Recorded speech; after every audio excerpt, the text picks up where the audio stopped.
नमस्कार दोस्तों, मैं रामू कुमार यादव एजुकेशन क्लासेस रामू में आपका स्वागत करता हूं। दोस्तों, मैं आज फिर से एक बहुत ही महत्वपूर्ण वीडियो रीट एग्ज़ाम के लिए पर्यावरण से संबंधित लेकर आ गया हूं।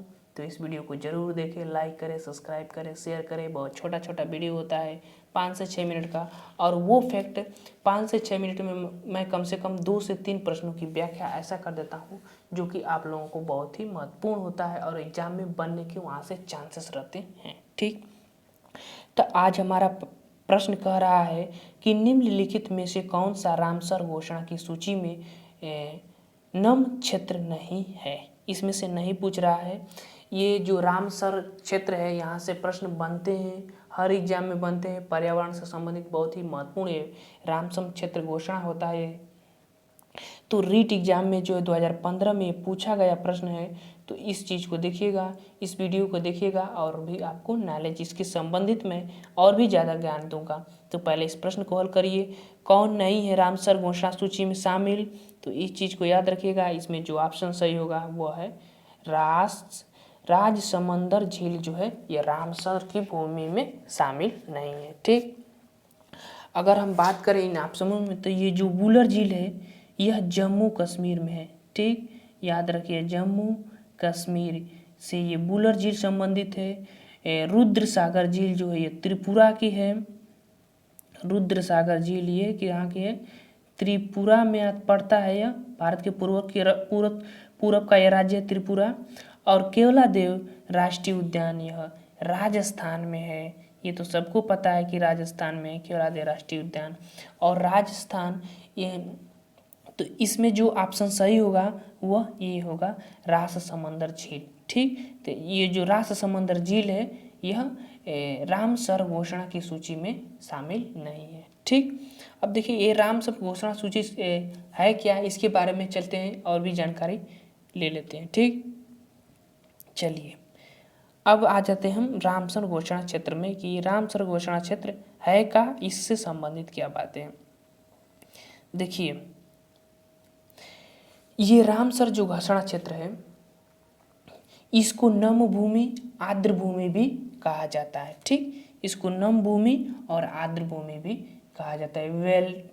इसको इंग्लिश में वेलटलैंड कुछ ऐसे ही नाम दिया जाता है, मुझे याद नहीं आ रहा है, लेकिन इसको नम भूमि के नाम से और आर्द्र भूमि के नाम से जाना जाता है। ठीक, अब चलिए आगे। अगला है कि ऐसे दलदली पानी वाले क्षेत्र जो वर्ष भर आंशिक या पूर्णतः जल से भरे रहते हैं। ठीक, ये दलदली क्षेत्र होते हैं। ये जहाँ क्षेत्र पाए जाते हैं ना, ये दलदली क्षेत्र होते हैं। पर्यावरण के लिए बहुत ही महत्वपूर्ण होते हैं ये क्षेत्र। ठीक, विविधता के लिए भी ये बहुत महत्वपूर्ण होते हैं। तो यहाँ क्या होता है कि ये क्षेत्र जहाँ पाए जाते हैं वहाँ दलदल नियर रहता है, वर्ष भर पानी रहते हैं, मतलब कि हल्का फुल्का वर्ष भर पानी वहाँ रहना ही रहना है। तो उसी को हम नम भूमि या आर्द्र भूमि का क्षेत्र कहा जाता है। ठीक, जिसको रामसर कन्वेंशन भी कहा जाता है। ठीक, अब ये रामसर कन्वेंशन क्या चीज़ है, कहाँ का चीज़ है, इसके बारे में भी समझ लेता है। तो देखिए, 2 फरवरी सन 1971 में जलग्रस्त भूमि के संरक्षण के लिए, मतलब कि जो क्षेत्र हैं वो जल से ग्रस्त हैं, उनके संरक्षण के लिए, मतलब वहाँ जल है, मतलब वहाँ का जल का जो क्षेत्र है, भूमि जो है वहाँ जल से भरी हुई है, तो उनके संरक्षण के लिए ईरान के रामसर में एक अंतर सरकारी संधि हुई थी। ठीक, जो सभी देशों ने मिलकर इसको किया था, जिसे रामसर कन्वेंशन के नाम से जाना जाता है।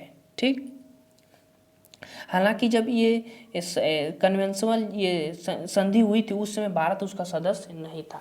भारत इसमें 1982 में शामिल हुआ था। ठीक, इसमें जो भारत है वो 1982 में शामिल हुआ था। ठीक, आगे चलिए।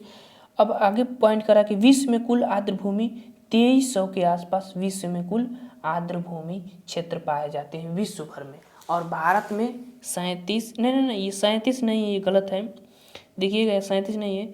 इस समय वर्तमान में अगर देखें ना, तो हमारे हिसाब से ये जो एक 42 क्षेत्र है, 42 याद रखिएगा, 42 जो है आर्द्र भूमि क्षेत्र भारत में पाए जाते हैं, जिसमें से 2 है राजस्थान में। यहाँ लिखा हुआ राजस्थान में 2 हैं, एक केवलादेव राष्ट्रीय पार्क और एक है सांभर झील जो कि रामसर कन्वेंशन क्षेत्र में इसको शामिल किया गया है। नमभूमि और आद्रभूमि के क्षेत्र में इसको शामिल किया गया है। राजस्थान का 2 क्षेत्र, और हम रीट की एग्जाम की तैयारी करा रहे हैं तो ये तो बहुत ही महत्वपूर्ण है। केवलादेव राष्ट्रीय पार्क ये भरतपुर में पड़ता है, याद रखिएगा भरतपुर में पड़ता है, और सांभर झील ये भी राजस्थान में पड़ती है। ठीक, तो ये दोनों चीज़ें याद रखिएगा। राजस्थान में 2 क्षेत्र हैं जो रामसर भूमि में शामिल है, वो केवलादेव राष्ट्रीय पार्क और सांभर झील। ठीक, तो ये था हमारा जो रामसर का क्षेत्र से जो भी बातें थे, इस चीज़ को हम आप लोगों के सामने एक्सप्लेन किया।